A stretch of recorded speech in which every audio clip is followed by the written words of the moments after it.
Chapter 1: A quiet night turns uneasy. It started like any other ordinary evening. Emma had been babysitting for the Thompson family for nearly a year now, so their suburban home felt almost like a second home. The parents, Mark and Laura, were heading out for a dinner party, leaving her in charge of their 2 children, 8-year-old Lily and 5-year-old Max.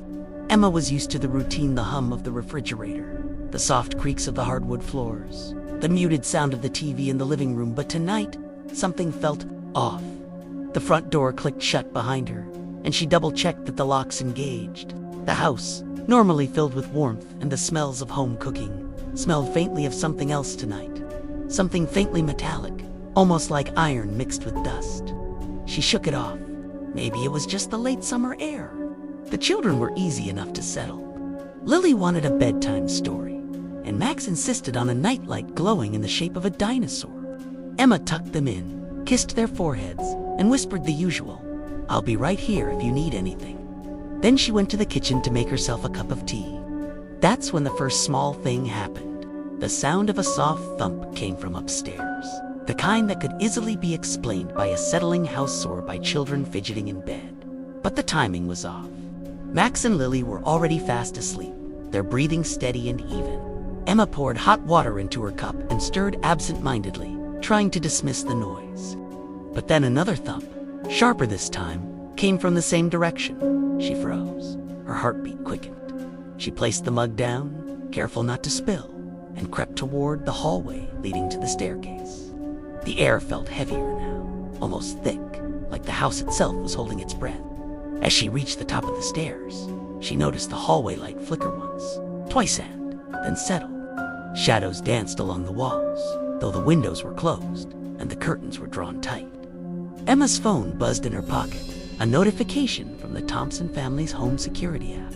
CCTV is online. They had installed it months ago, mostly for peace of mind. Normally, Emma ignored the footage. Tonight, she opened the app, curiosity outweighing caution.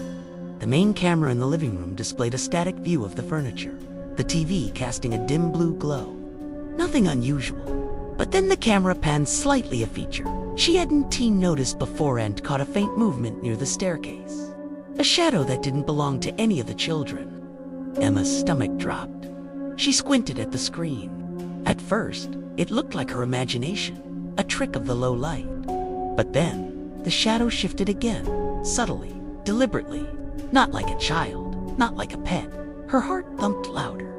"It's nothing. It's nothing," she whispered to herself, trying to steady her shaking hands.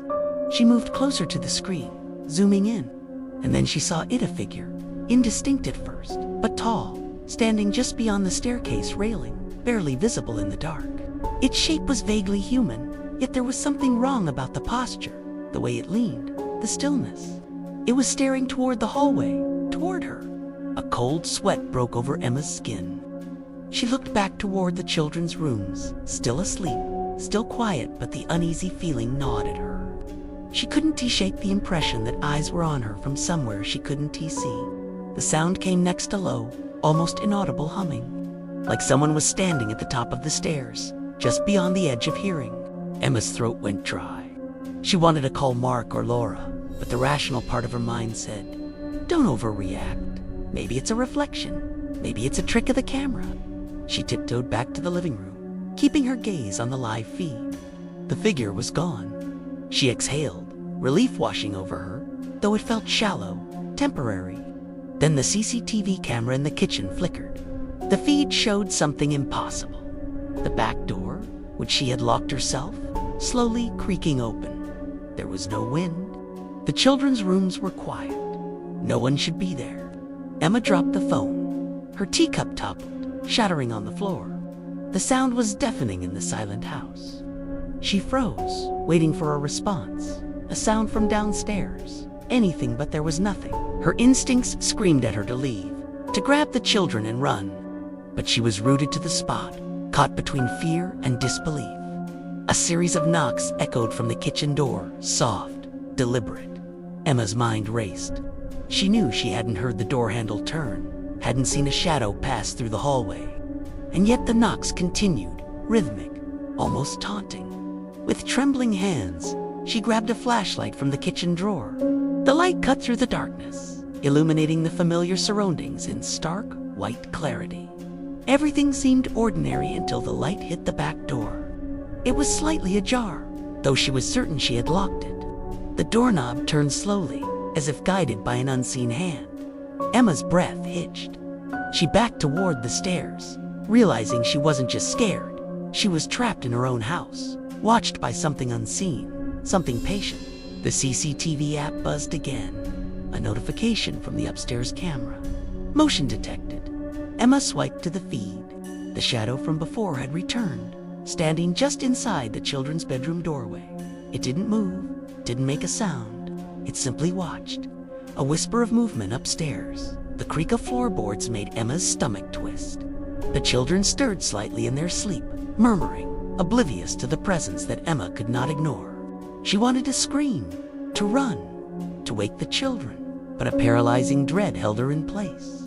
She had to think, to plan, but even thinking was impossible with the feeling of eyes, unseen yet unmistakable, boring into her back. Minutes passed like hours. The shadow didn't move. The knocks stopped. The humming faded. Silence returned, thick and heavy. Emma dared to take a step forward, then another, her flashlight cutting through the darkness as she approached the doorway. She peered into the children's room, empty, just shadows cast by the nightlight. She stumbled back, mind racing. The CCTV app showed only empty hallways now. Everything seemed normal again. Too normal. Emma sank to the floor, hugging her knees. Her mind refused to believe what she had seen. Maybe it was stress, maybe her imagination. But the footage, the shadow, the door, she could not unsee it. Somewhere deep inside, a primal fear whispered that whatever had been in the house was still there, watching, waiting for the moment she least expected. She didn't know it yet, but the night was far from over. And by morning, what she would see on the CCTV footage would change everything she thought she knew about the house and about herself. Chapter 2. The Stranger in the Footage. Morning arrived with the kind of golden light that usually brings comfort and clarity. But for Emma, it offered none of that. The sun streamed through the living room windows, illuminating the shattered remains of her spilled tea and the small puddle of cold water on the kitchen floor. The house seemed almost peaceful, a stark contrast to the terror of the night. But she knew better. She sat on the couch, laptop in front of her, replaying the CCTV footage from the previous night. Her fingers trembled as she clicked through each camera, frame by frame, trying to make sense of what she had seen. At first, everything looked normal. The children asleep, the house quiet. Then, around 10:47 p.m., her heart skipped a beat. The feed from the upstairs camera showed it clearly. The shadow, at first, indistinct, a dark blur at the edge of the frame. But as she watched, the shape became more defined, a tall figure, standing in the doorway of Lily's room, still as a statue, yet unmistakably human in form. But there was something wrong about it. The way it tilted its head, the unnatural stiffness of its posture. It was not human. Emma's stomach churned as she zoomed in. She could see the shadow move slightly, just a fraction of an inch, as though testing the waters. Then, almost imperceptibly, it reached out. Not with a hand, but with something that seemed to stretch toward the sleeping children without making a sound. Her hands flew to her mouth. She had watched it live in real time, yet she had not noticed this. How could she have missed it? And worse, what did it want? She scrolled through the footage, looking for clues, trying to rationalize the impossible. The figure never moved down the stairs, never made a sound, yet it was there, unseen, observing her actions, observing everything. Emma felt a chill crawl up her spine. It wasn't just a shadow, it had been inside the house, watching, waiting. She remembered the faint humming, the soft knocks, the doorknob turning on its own. It had been here all along, just beyond the edge of perception, slipping through the cracks of her awareness. Panic set in. She needed to check the house. She needed to know if it was still here. But something told her that looking around in person was far more dangerous than watching it on the screen. Summoning every ounce of courage, she grabbed her flashlight and slowly moved toward the staircase. Each step felt heavier than the last, as if the house itself resisted her movement. The hallway was silent, bathed in the morning light, yet every shadow seemed to twitch at the corner of her vision. As she reached the top of the stairs, the air turned cold. Not a gentle chill, but a biting, unnatural cold that made her shiver uncontrollably. She directed her flashlight toward the hallway. Nothing, just the walls, the closed doors of the children's rooms. She exhaled shakily, trying to calm her racing heart. That S when her phone buzzed. Again, another notification from the security app. Motion detected in the living room. Emma froze. How could motion be detected now? The sun was up, and the house had been empty all night except for her and the children. She gripped the flashlight tighter and slowly descended the stairs. The living room was empty. The furniture was undisturbed.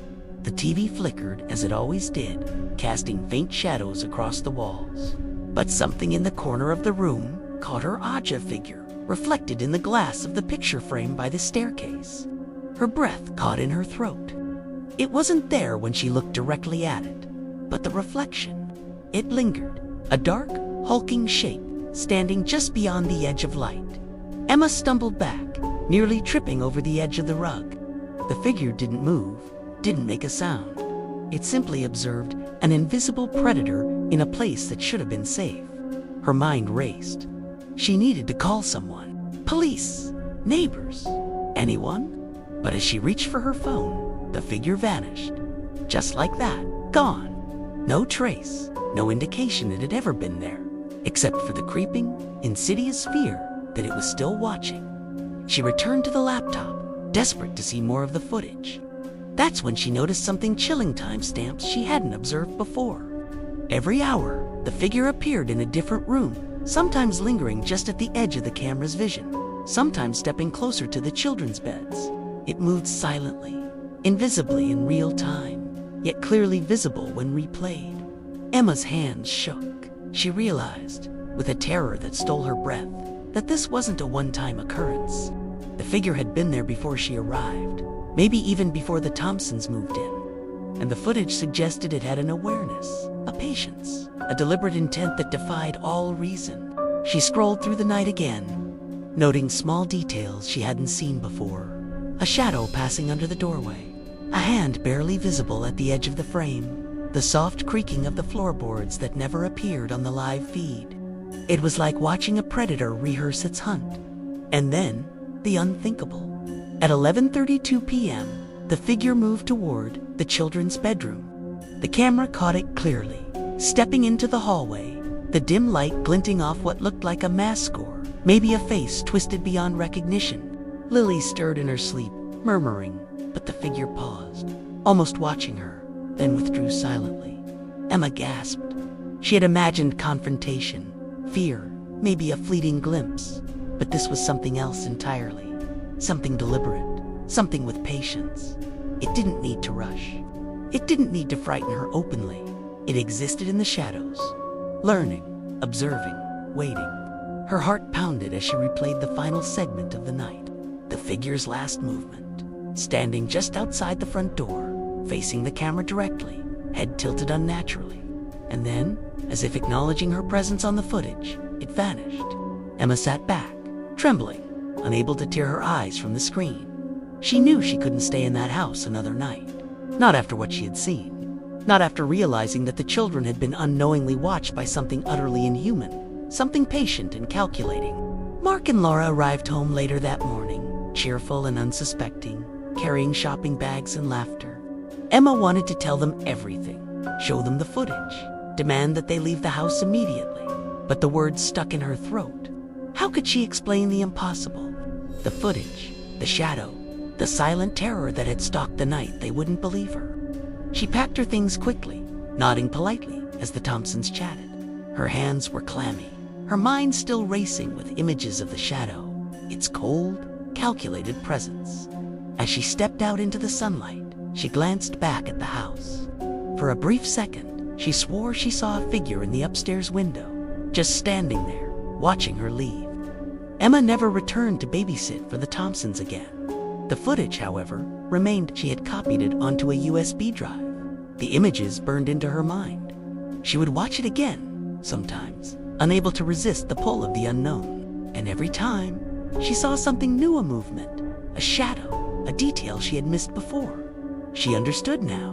The babysitter was never truly alone. The house, the footage, the shadowit all told the same story.